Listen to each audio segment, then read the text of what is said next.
সবাই দিতে এলেম অর্জন করতে হবে। শুধু আলেম একা করবে তা না, আলেম অর্জন করবে ব্যাপক, আর সাধারণ মানুষ অর্জন করবে প্রয়োজন।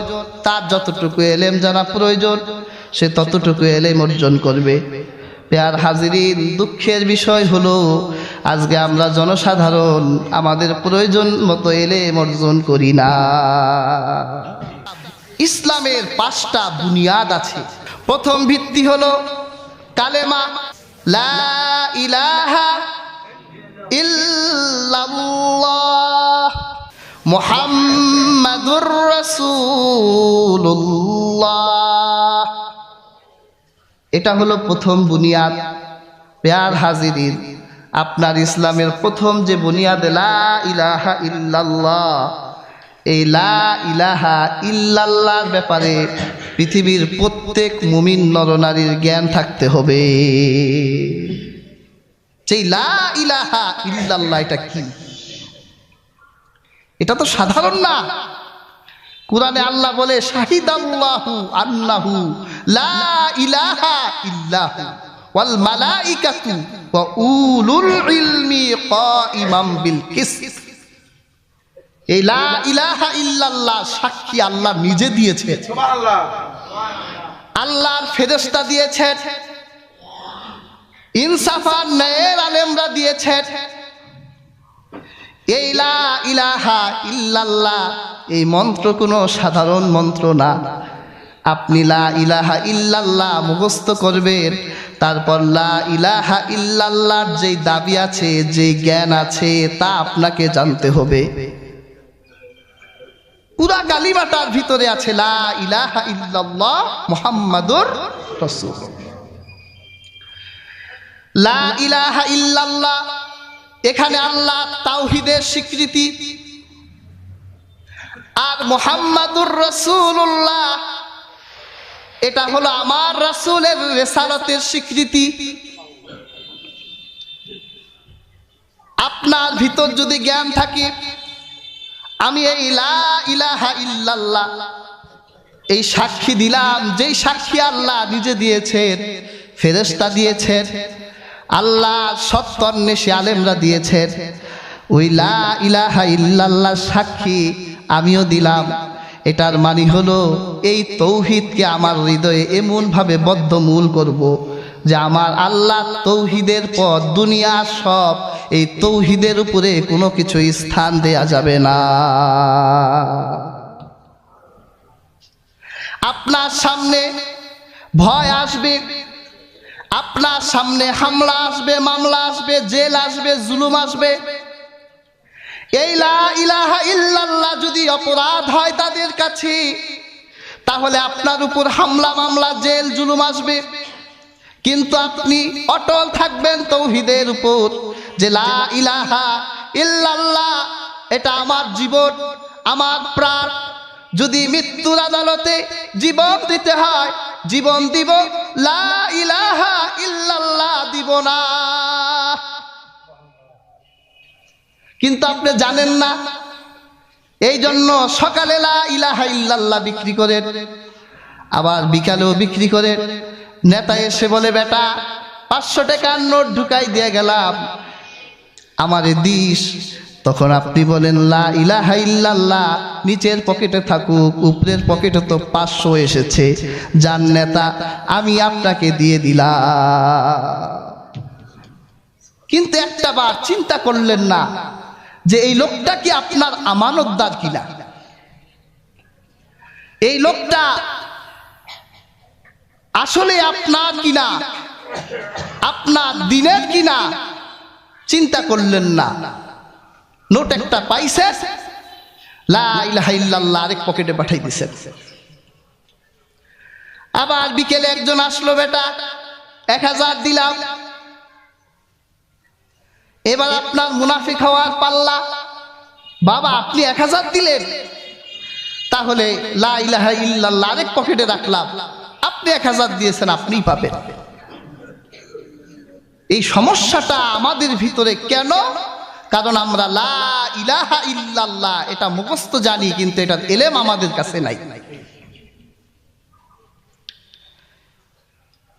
আল্লাহর এই কালিমা আপনার ভিতরে এমন ভাবে বদ্ধমূল হওয়া প্রয়োজন ছিল যে দুনিয়ার সকল তাগুতকেও যদি আপনার পায়ের সামনে দেওয়া হয়, আপনি লা ইলাহা ইল্লাল্লাহর উপর প্রতিষ্ঠিত থাকবেন, এখানে কাউকে আপনি অংশীদার করবেন না।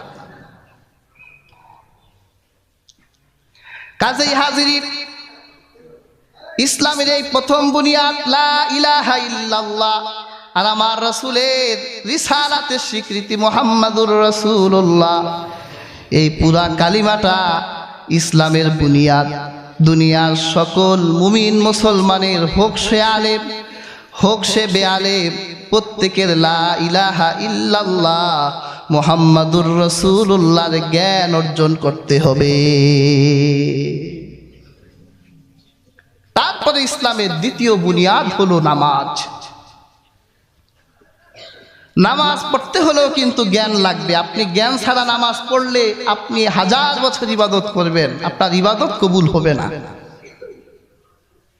নামাজের জন্য আপনার এলেম লাগবে,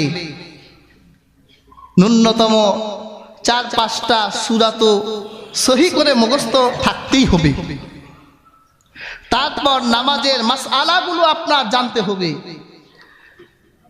এগুলো অর্জন করা, নামাজের এই জ্ঞান অ্যাচিভ করা আপনার জন্য ফরজে আইন করে দেওয়া হয়েছে। নামাজ পড়াটা যেরকম ফরজে আইন, এই ফরজে আইন ইবাদতের জ্ঞান অর্জন করাও আপনার জন্য ফরজে আইন হয়ে গেছে। কিন্তু সারা জীবনেও আপনি এই জ্ঞান অর্জন করেন না। যখন রমজান আসবে, রোজার মাসআলাগুলো দুনিয়ার প্রত্যেক মুমিন মুমিনাত এই মাসআলাগুলো অর্জন করা ফরজে আইন হয়ে যাবে। সমর্থবান হলে হজ এবং যাকাতের মাসআলাগুলো তার জানতে হবে। এই শরীয়তের প্রয়োজনীয় এলেমগুলো আলেম হোক বা বেআলেম হোক, তাদের প্রত্যেকেরই অর্জন করতে হবে। তারপর তার ফরজে আইনের দায়িত্ব শেষ, কিন্তু একজন আলেমের ব্যাপক জ্ঞান অর্জন করতে হবে। একজন আলেম, কারণ আল্লাহর কোরআনের ধারক বাহক সে, তার কাছে এই ব্যাপক এলেমের প্রয়োজন। আর এই ব্যাপক এলেম অর্জন করার কারণে আল্লাহ পাক দুনিয়ার আলেমদেরকে সবচেয়ে মর্যাদাবান করে দিয়েছে। আল্লাহ কোরআনে আলেমদের মর্যাদার কথা অনেক জায়গায় বর্ণনা করেছে। আমি কুরআনুল কারীমের সূরাতুন নামল থেকে একজন আলেমের ঘটনা আপনাদেরকে শোনাই। প্রিয় হাজিরিন,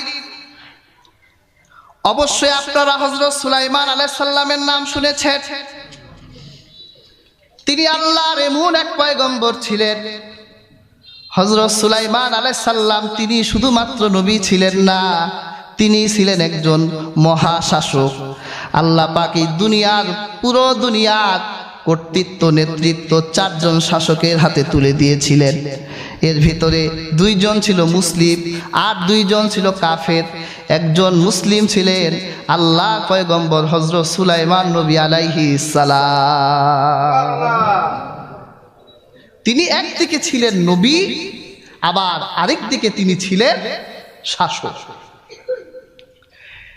একদিন হযরত সুলাইমান আলাইহিস সালাম তিনি আকাশ পথে চলছেন। এই পৃথিবীতে কুরআন সর্বপ্রথম থিওরি দিয়েছেন যে আকাশ পথে উড়া যায়। আপনার এই রকেট বিমান, এটা তো 8 দিন আগে আবিষ্কার হয়েছে যে আকাশে উড়া যায়। এর থিওরি মুসলিমরাই সবার আগে দিয়েছে। সুবহানাল্লাহ। হযরত সুলাইমান আকাশ পথে চলছিলেন। তিনি তার সভা পরিষদে দৃষ্টি দিয়ে দেখলেন যে সেখানে হুদহুদ নাই। সুলাইমান জিজ্ঞাসা করল, হুদহুদ কোথায় গেছে? যদি হুদহুদ ফিরে আসে আর তার যাওয়ার কারণ আমার সামনে দর্শাতে না পারে, তাহলে তাকে শাস্তি দিব অথবা তাকে জবাই করে দিব। সুলাইমানের রাজ দরবারে হুদহুদের একটা প্রয়োজন ছিল। আল্লাহ হুদহুদের ভিতরে এমন এক মহাশক্তি দিয়েছেন যে তিনি আকাশ থেকে মরুভূমির দিকে নজর করলে বুঝতে পারে যে মিঠা পানি কোন জায়গায় আছে। মানুষ দেখে না, কিন্তু একটা পাখি দেখে। যখন হুদহুদ হযরত সুলাইমান আলাইহিস সালামের কাছে এলো, কোরআন কারিমে এসেছে জিতুকা মিন সাবাইম বিনাবাই ইয়াকিন। সুলাইমান আলাইহিস সালামকে বলল, আমি সাবা শহরের সত্য একটা খবর আপনার কাছে নিয়ে এসেছি। সুলাইমান বলল, কি খবর? যে আমি যখন সাবা শহরে প্রবেশ করলাম, আমি দেখলাম সাবা শহরে একটা নারী নেতৃত্ব দেয়। এখন তো নারীর নেতৃত্ব অ্যাভেলেবেল, বিভিন্ন জায়গায় নারীরা নেতৃত্ব দেয়। তার সবচেয়ে বড় একটা প্রমাণ আমাদের বাংলাদেশ। 15 বছর নারী নেতৃত্ব দেয়, তার ব্রেক কেউ ঘুরাইতে পারে না। কত ট্যালেন্ট হইলে এটা করা যায়। বিলকিসের ট্যালেন্ট ছিল আরো বেশি। সুলাইমান মনে মনে চিন্তা করলো, সাম্রাজ্য আল্লাহ আমার পায়ের নিচে হাদিয়া করলো, আর সাবা নগরে এক নারী নেতৃত্ব দেয়। ডিটেলস শোনার পর আরেকটা সংবাদ হযরত সুলাইমানকে দিল যে ওই নারীর ওয়ালাহা আরশুন আযীম, তার একটা বড় সিংহাসন আছে। হযরত সুলাইমান আলাইহিস সালাম, কুরআন কারিমে এসেছে হযরত সুলাইমান আলাইহিস সালাম পত্রবাহককে ডাকলেন, পত্র লেখো। পত্র লেখা হলো ইন্নাহু মিন সুলাইমানা ওয়া ইন্নাহু বিসমিল্লাহির রহমানির রহিম। চিঠি দেওয়া হলো সুলাইমান আলাইহিস সালামের পক্ষ থেকে, হে নারী, তোমাকে চিঠি দেওয়া হলো, ওয়া আতুনি মুসলিমিন, আত্মসমর্পণ করে আমার কাছে চলে আসো, আমার বশ্যতা স্বীকার করো, অহংকার করো না। অনেক ঘটনা। চিঠি যখন বিলকিসের কাছে গেল, অবশেষে অনেক ঘটনা বিলকিস মেনে নিলেন যে না, সুলাইমান আলাইহিস সালামের সাথে ক্ষমতায় পেরে উঠা যাবে না, বরং তার কাছে আত্মসমর্পণ করাই শ্রেয়। বিলকিস বহর সাজালেন, তার বিশাল সিংহাসনের রক্ষীকে ডাকলেন। হযরত আব্দুল্লাহ বিন আব্বাসের রিওয়ায়াত, হযরত আব্দুল্লাহ বিন আব্বাস বলেন, বিলকিসের যে সিংহাসনটা ছিল, এই সিংহাসনটা দৈর্ঘ্যে ছিল 30 হাত, প্রস্থ ছিল 30 হাত, উচ্চতা ছিল 30 হাত, স্বর্ণ খচিত, জবরদস্ত খচিত, মণিমুক্তার বিশাল সিংহাসন। রানী বিলকিস বলল, আমি সুলাইমানের কাছে যাচ্ছি বহর নিয়ে, তোমাদের 1000 সেনা মোতায়েন করে রাখো, রাজপ্রাসাদের 7টা গেট বন্ধ করে আমার এই বিশাল সিংহাসনটা সংরক্ষণ করার দায়িত্ব দিয়ে গেলাম। রানী বিলকিস রওনা হলো।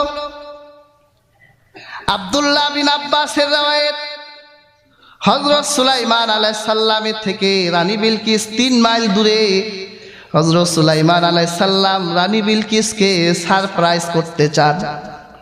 তিনি তার সভা পরিষদদেরকে ডেকে বলল, তোমাদের ভিতরে এমন কে আছো যে রানী বিলকিসের সুন্দর সিংহাসনটা রানী বিলকিস আমার কাছে আসার আগে আমার কাছে এনে দিতে পারো? তোমাদের ভিতরে কে আছো? 2 মাস লাগবে এই সিংহাসন আনতে, আর বিলকিস মাত্র 3 মাইল দূরে। সুলাইমান এমন এক আবদার করলো, এটা তো সাধারণ মানুষের পক্ষে সম্ভব না। জিনরা কথাবার্তা বলছে, কি করা যায়? কুরআনে আসছে ক্বালা ইফরিতুম মিনাল জিন, একটা শক্তিশালী জিন দাঁড়াই বলল আনা আতিকা বিহি ক্বাবলা আন তাকুমা মিন মাকামিক ওয়া ইন্নী আলাইহি লাকাওয়িয়্যুন আমিন।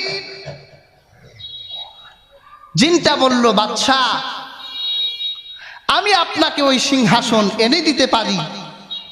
সুলাইমান বলল, সময় যে আপনি তো সকালবেলা রাজকাজ শুরু করেন, দুপুরে সমাপ্ত করেন, আমি আপনার এই সময়টার ভিতরে প্রায় 6 ঘন্টা সময়ের ভিতরেই আমি রানী বিলকিসের এই বিশাল সিংহাসন আপনার রাজ দরবারে এনে দিতে পারি। নিজের ক্ষমতা বলল যে ইন্নী আলাইহি লাকাওয়িয়্যুন আমিন, আমি অনেক শক্তিশালী এবং আমি বিশ্বস্ত, আমি এনেই দিব। প্যার হাজিরিন, আল্লাহ জিনদের ভিতরে এই শক্তি দিয়েছেন। মুহূর্তের ভিতরে এক জায়গা থেকে জিনরা আরেক জায়গায় যেতে পারে, এটা আমরা বিশ্বাস করি, কারণ আমাদের কোরআনে আল্লাহ জিনের অস্তিত্বর কথা বলেছেন। কিন্তু বর্তমান সায়েন্স এরা জিনের অস্তিত্ব বিশ্বাস করতে চায় না। আমার এক খালাম্মা অনেক অসুস্থ ছিলেন, তিনি এখনো অসুস্থ। ঢাকা ন্যাশনালে তাকে ভর্তি করা হলো। উনি একদিকে জিন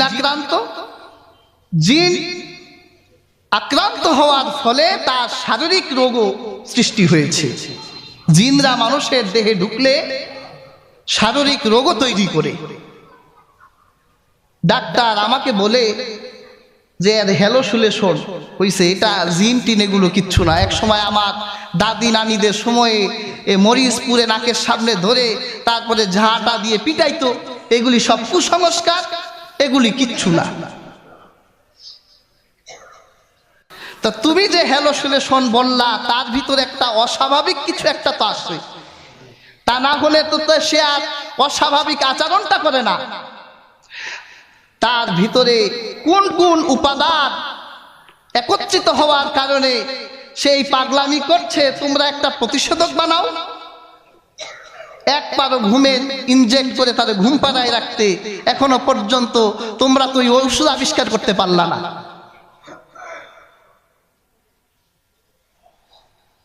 এটা কোনোদিন তারা পারবেও না, কারণ আল্লাহ জিনের ভিতরে একটা শক্তি দিয়েছে। কিন্তু মনে রাখবেন, জিনকে আল্লাহ যতই শক্তি দেখ, জিনের থেকে আল্লাহ মহা শক্তি মানুষের ভিতর দিয়ে রেখেছেন। প্রমাণ পরের আয়াত। সুলাইমান আলাইহিস সালাম বলল, না, অনেক সময় হয়ে যায়, 6 ঘন্টা অনেক সময়, তোমার শক্তির বড়াই তুমি যতই করো না কেন, এই সময়ে আমি মানতে নারাজ। আর কে আছো, তার থেকেও আরো দ্রুত বিলকিসের সিংহাসন আমার কাছে এনে দিতে পারো। আল্লাহ পাক বলেন, قال الذين عنده علم من الكتاب,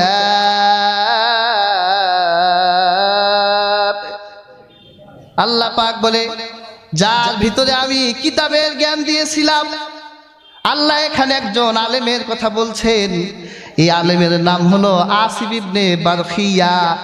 সে ছিল একজন আলেম। একজন আলেম দাঁড়াই বলল, আনা আতিকা বিহি ক্বাবলা আইয়ারতাদ্দা ইলাইকা তারফুক। হে আমার সুলাইমান, হে আমার শাসক, তুমি চোখের নজর দিবে, আমি তোমার নজর ফেরানোর আগেই বিলকিসের সিংহাসন তোমার রাজপ্রাসাদে এনে দেব। কতটুকু সময় নিল? চোখের পলক।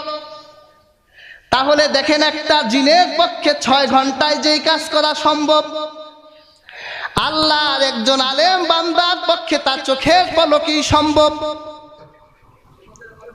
এটা আলেমের পক্ষে সম্ভব, কারণ তার ভিতরে আল্লাহর কিতাবের জ্ঞান আছে। এটা তার কারামত। আমরা আলেম ওলিদের কারামতকে বিশ্বাস করি, ওলিয়া উলিয়ার কারামত বিশ্বাস করি। প্যার হাজিরিন, তাফসীরের কিতাবে এসেছে নবী সুলাইমান যখন ইয়ামেনের দিকে একটা নজর দিলেন, নজরটা ফিরায় আনলেন, 2 মাসের রাস্তা আসিফ বরখিয়া ইসমে আজম পড়ল। এক বর্ণনায় সে এই শব্দটুকু বলেছে, ইয়া হাইয়ুন ইয়া কাইয়ুম। একটা নজরে, চোখের নজরে তিনি পড়লেন ইয়া হাইয়ুন ইয়া কাইয়ুম। ওই যে 1000 সেনা মোতায়েন করে রাজ সিংহাসন গোপন জায়গায় বিলকিস রেখে এসেছে মাটির নিচ দিয়ে, ওটা ইয়া হাইয়ুম ইয়া কাইয়ুম বলার সাথে সাথে হযরত সুলাইমানের রাজপ্রাসাদের নিচে এসে মাটি ফেড়ে সুলাইমানের সামনে হাজির হয়ে গেছে। দেখেন, এইরকম এক আশ্চর্য ঘটনা ঘটালো কে? একজন আলেম ঘটিয়েছে। ঘটনা এই পর্যন্তই বললাম। আল্লাহ কুরআনে এভাবে আলেমের মর্যাদা বর্ণনা করেছে, কিন্তু আল্লাহ যে আলেমরে মর্যাদা দিতে শিখলো, নাউজুবিল্লাহ ভুল করলাম, আল্লাহ আলেমদের মর্যাদা কুরআনে এত ব্যাপকভাবে বর্ণনা করলেন। কেন বর্ণনা করলেন? আমাদেরকে মর্যাদা শেখালেন আল্লাহ তাআলা।